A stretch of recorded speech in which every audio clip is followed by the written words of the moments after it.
आज सुट्टी असल्याने थोडे लेट उठले. 11 वाजले होते. बघा बाहेरचं वातावरण कसं आहे, किती ऊन आहे बाहेर. लेमन टी बनवून भेटली कारण फक्त मी नाश्ता बनवावा म्हणून. बाकी यांची काय झोप अजून होतच नव्हती.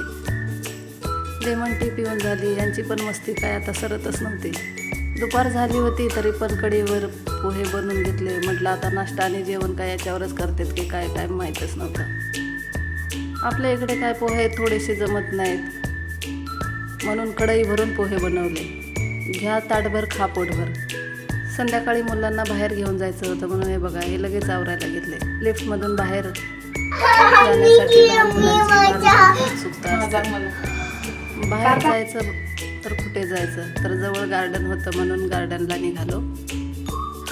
जरा चालायचं म्हटलं तर जीवावर येते म्हणून रिक्षा केला. रिक्षा करून गार्डनला निघालो. तिथं पोचल्यास बघितलं की घरचे दुसरी मंडळी आधीच आमच्या आधी तयार होते. ते 4-5 वाजल्यापासून आधीच जाऊन बसलेले. 20-25 वर्ष झालं खेळ खेळून, पण खरंच खूप भारी वाटलं एवढ्या वर्षांनी खेळ खेळायला भेटले ते. घरची फॅमिली सगळीच होती. यांचं लहानपण अजून सरलंच नाही. हे बघा अजून आयुष्य लागावं असंच लहानपण टिकून राहावं.